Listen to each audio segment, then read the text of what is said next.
Hey guys, we've got the amazing Dale Davis here today.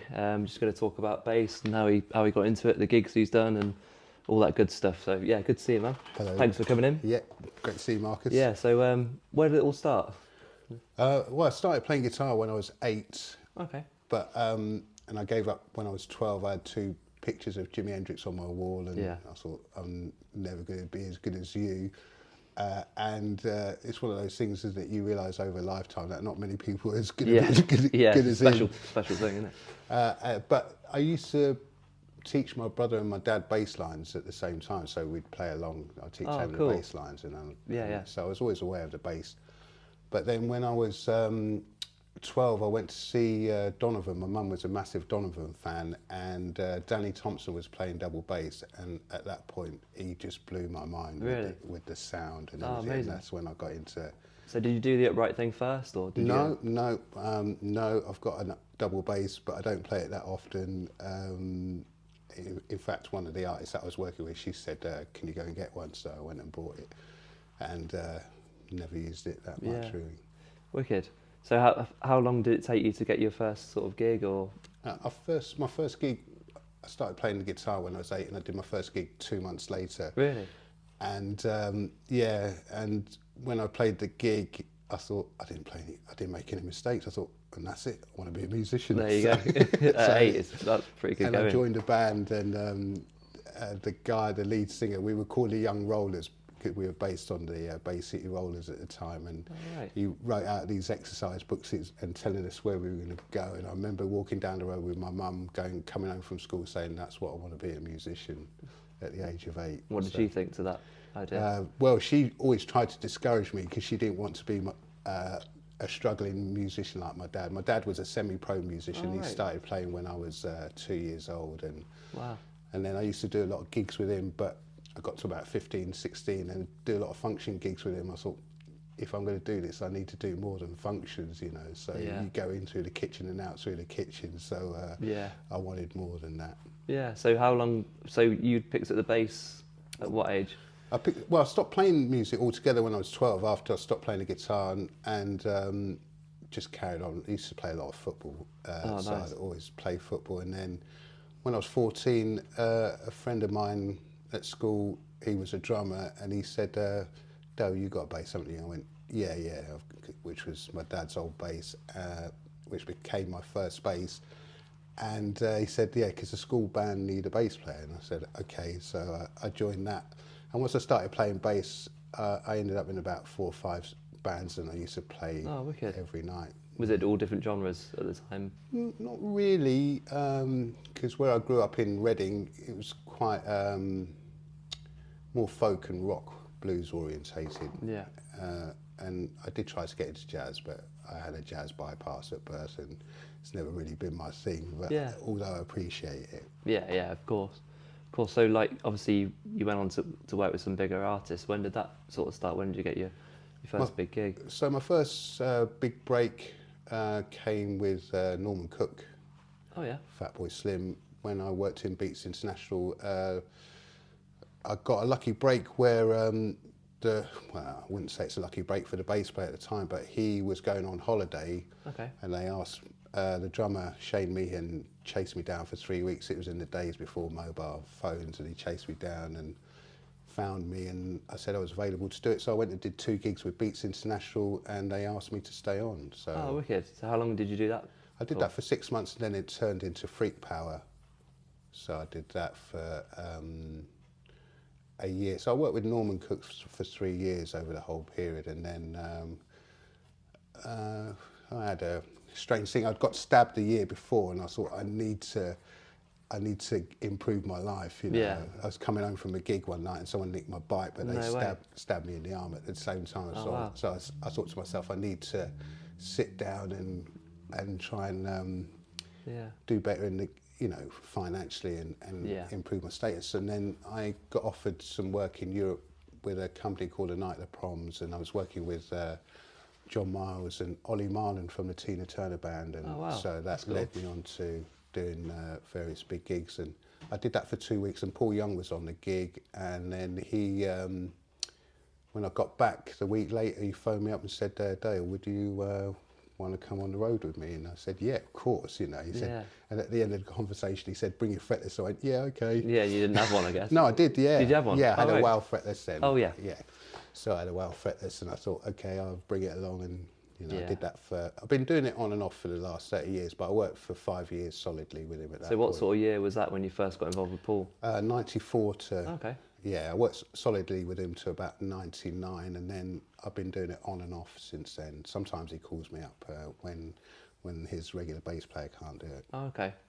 Wicked. So how, obviously this is the big question, obviously. When did you get involved with Amy and all that So stuff? I worked in Europe from 1994 to 1999 with Paul, and then doing the Night of the Proms as well. I did that regularly, and then and in that time I managed to work with a few artists. I worked with Tina Turner for a short stint. Oh, amazing. And then I came back to England because I wanted to work with some new artists. I got a bit tired of working in Europe, and so I started working with a few young female artists at the time. There was a girl called Lucy Silvas, Shay Seeger, and then in 2003 I got asked if I'd work with a girl called Amy Winehouse. I said, yeah. Went for the audition, didn't get it. She fancied the bass player beforehand, and he was working with George Michael and Cliff Richard at the time, so he wanted more money, and so they called me in, and I always dubbed myself the uglier, cheaper version. So I started that in 2003, and I worked with her right through to the end, you know. Yeah. So. And what was that like? Yeah, it was amazing. Obviously, it's very bittersweet. You know, Yeah. I had some great times, and it's a great association. But obviously, it's a sad demise Yeah, and a of sad course. end. So it will never be something that I can fully enjoy. Yeah. Yeah. What about the earlier times? Yeah, it was great. So the early times there was great. I think once the media started to get involved, then Yeah. it became a lot of pressure for her. Yeah, of course. And it was at a time when, you know, female artists, they were getting hounded a lot Yeah, and of stuff course. like that. So. But yeah, so what basses were you playing on that gig? When I first started playing that gig, I used an Epiphone Rivoli. Oh, nice. The hollow body. The bigger hollow body. And the one I've got is the last one ever made. So Oh, really? Gibson tried to buy it back off me, and I went, wow. no. No. That's cool. So it's 1999 Korean one. I think Korean or Indonesian, one of the two. Yeah. But so I've still got that. But then the musical director Ian Barter wanted me to use a 5-string, so I used a Music Man 5-string for a long time. Yeah. And then for a while, when Back to Black came out, I tried to find. I went back to my Epiphone because of the sound. Yeah. And then I was using my Fender Jazz as well, which is an old 71, which was my Nice. dad's, which he gave to Oh, me. wow. That's cool. Yeah, and then I spent 6 months trying to think, what bass can I get? Because I wanted an EB2, a Gibson EB2 to replace the Epiphone. I only saw two that came up. One was a bit knacking. I thought it's not ready for me to use straight away. And then I saw another one which felt a bit fragile. Yeah. And then I spent 6 months trying to think. And then one Sunday afternoon, I was like, oh yeah, Hofner's. Yeah. So I rang Hofner, told them what I was doing, and they said go down to the place in Macari's in Charing Cross. Yeah. And so they gave me a contemporary bass there, and as I was walking out the shop, I hit a German one. I just struck the E on, as you do, you know. Yeah. Struck the E, and I thought, okay, I need one of them. So I rang Graham Stockley at Hofner at the time, and he gave me a deal on the first one, which is the 2007 Hofner that I've got. And it was such a perfect bass when I got it, and I used it for such a long time. It's still a great bass now. Yeah. Wicked. So did you leave the flats on it, the standard flat wounds on it? Never changed the strings. Yeah. So they've still got the same strings. I've had to change the circuitry a few times because Yeah. they can get a bit fragile Yeah. with overuse, especially on the road. Yeah. So what was the gigs? What did you get into after your time with Amy? So after that, I still used a lot of Hofners, but then it depends. I mean, I do various things. So I'd use any one of my old basses, and during the time with Amy, I got given a Lakeland Decade. So Dan Lakin had just brought out the Decade series, and he got in touch with me via Paul Turner. Oh yeah. And said that, you know, choose a bass. I've got a new series out, choose a colour. And I went, well, can I go and try one out in the shop Yeah. first? He went, no, just tell me what you want. So 2 months later, this bass turned up at my house. I said, how much do you want for it, Dan? He said, nothing. I went, and I feel really bad because I've never had a chance to go over to America and say thank you very much. Yeah, yeah. And so I've got this cherry red Lakeland bass, and it's my secret weapon. It's a fantastic bass. Is that the hollow body one as well? No, it's a solid. Which one's that? It's a solid body, but it's a short scale. Oh, I and know. it's got Yeah. a pickup right on the front. Yeah. And you get those old muddy Gibson sounds. It also sounds like a Rickenbacker as well. Really? Yeah, Oh, wicked. you know, it's a very, and when I stick the back pickup in, it starts to sound like an alembic, you know. So Because of the pickups being further apart, I yeah, guess. but it's a great Yeah. bass, and it's my like secret weapon. Amazing. So you use that a lot now? No, not really a lot, because sometimes you don't always want to take a bass out on the road because they Yeah. get hammered, don't Yeah, they? of course. You know, they So get, is this the reason for this one? well, this is there's a story behind this. My dad he knew a friend who had it, and he really liked the bass. So eventually it came to him. But when my dad, he used to like really high actions on his bass, so he'd play with a pick and a really high action. And but unfortunately, the neck on here was so bent, it actually bowed that way so much, and it was unplayable. Oh, really? But then, it's been in the family for about 30 odd years, and then a few years ago I thought, oh, I need to go and take that and get that fixed, because I know it's a great sounding bass. And weirdly, with the action being so high, when I had the sliding pickup, you could really hear the difference. You can hear the difference now in the tone. But, so anyway, I took it to, I tried to find people to fix it, and then a mate of mine who I knew from Reading, he said, I use this guy in Coventry called John from Noiseworks. Yeah.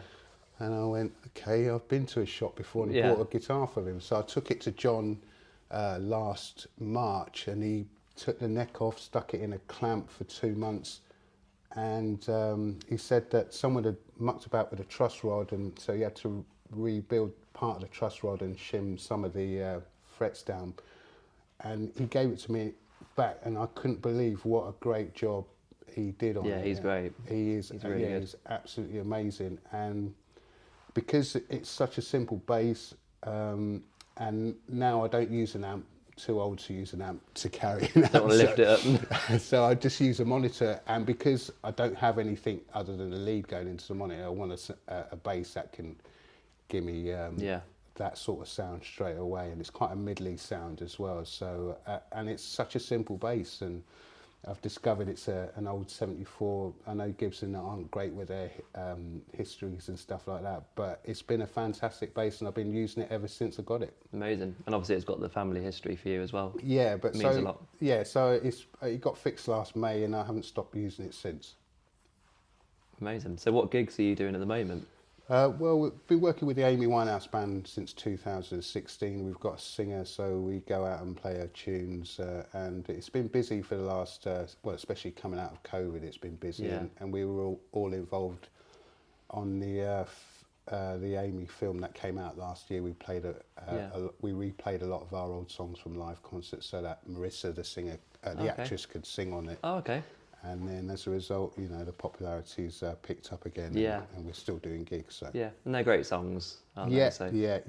And it's great, you know, originally I was reluctant to go out and work with her, do the songs again, but people kept saying, if anyone's going to do it, you should do it. Yeah. Like, yeah, of course. And then you realise, well, after the first few gigs, I wasn't sure about it, but then, I was in Holland, and a woman came up to me. She said, I brought my mum here, she's dying, and this is one of her wishes, to see the show. And then at that point you realise it's not about us, it's about the audience. Yeah, 100%.